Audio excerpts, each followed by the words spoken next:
లూకాసు సువార్త 18వ అధ్యాయం 10 నుండి 19 చదువుతాం.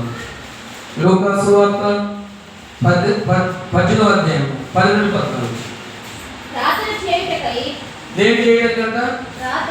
మనం ఏ అంశం గురించి మాట్లాడుతున్నాం? ప్రార్థన గురించి. ప్రార్థన వల్ల కలిగే లాభాలు, ఆశీర్వాదాలు చూస్తున్నాం. ప్రార్థన చేయుటకై ఇద్దరు మనుషులు దేవాలయముకు వెళ్ళారు. మనకి తెలుసు, చాలు వెళ్ళారు. దేనికి వెళ్ళారు? దేవాలయానికి. నా మందిరము అన్య జనులకు చెప్పాల. నా మందిరము యేసయ్య అన్నాడు, నా మందిరము అన్య జనులకు దేనికన్నది? ప్రార్థన మందిరం అని అనబడును. మందిరం కట్టుకుంటే సరిపోదు, మందిరం నిత్యం ప్రార్థన జరగాలి. ప్రార్థన జరిగినప్పుడు అది మందిరం, ప్రార్థన జరిగినప్పుడు అది మందిరం కదా, అది ఆకారం ఎంతో.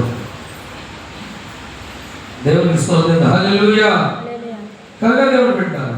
ఇక్కడ ఇద్దరు వెళ్ళారు, తెలుసు, సుంకరి పరిసయ్యుడు ఇద్దరు ప్రార్థన చేశారు. కానీ ఇక్కడ మనం ఎవరు ప్రార్థన తీసుకున్నాం? ఎవరి ప్రార్థన ద్వారా ఎవరికి లాభం కలిగింది, ఎవరికి నష్టం కలిగింది? ఇద్దరు ప్రార్థన చేశారు. మనకు ప్రార్థన ద్వారా లాభాలు తీసుకున్నాం, నష్టాలు వద్దు. ప్రార్థన ద్వారా నష్టాలు ఉండదు, ప్రార్థన ద్వారా లాభాలు. కానీ ప్రార్థన ఎక్కడైనా చేసుకోవచ్చు, ఎప్పుడైనా చేసుకోవచ్చు. బాగా గుర్తుపెట్టుకోండి, ప్రార్థన ఏ స్థలమన్నా చేసుకోవచ్చు. ప్రార్థనకి సమయం లేదు, ఎప్పుడైనా చేసుకోవచ్చు, ఎనీ టైం చేసుకోవచ్చు. కానీ ఎలా చేయాలని ఇంపార్టెంట్. ఎలా చేయాలని చాలా గమనించాలి, గ్రహించాలి. ఇక్కడ రెండు ప్రార్థన చేస్తే ఒక ప్రార్థన జవాబు వచ్చింది, లాభం కలిగింది. మరి ఇంకో ప్రార్థన ఎందుకు రాలేదంటే ఎలా చేయాలో అర్థం కాదు. అది ప్రార్థన ఎలా చేయాలంటే మనం తగ్గించుకొని చేయాలి. ప్రార్థన దినవృత్తాంత గ్రంథం 7:19 వచ్చాడు, నా పేరు పెట్టిన నా జనులు తమను తాను తగ్గించుకొని ప్రార్థన చేసేలా నేను ప్రార్థన ఆలకించి వారి దేశం స్వస్థ. చప్పట్లు కొట్టు గట్టిగా. ప్రార్థన ఎలా చేయాలో ముందు తెలుసుకోవాలి. ఎక్కడ చేయాలో, ఎప్పుడు చేయాలో అది అవసరం లేదు.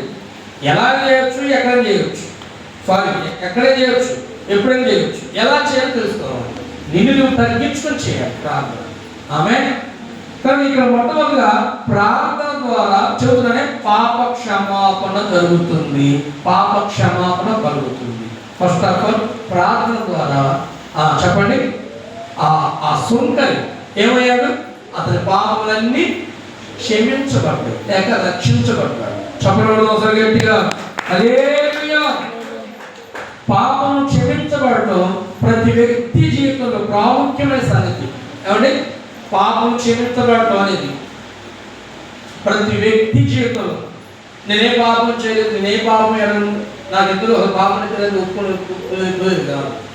మనిషి జన్మ పాపి, కర్మ పాపి, క్రియ పాపోహం, పాప కర్మోహం అని మన వేదాల్లో మనం చదువుతూ ఉంటాం. తను గుర్తుపెట్టుకోండి, పాపంలో పుట్టిన వాడిని అంటాడు.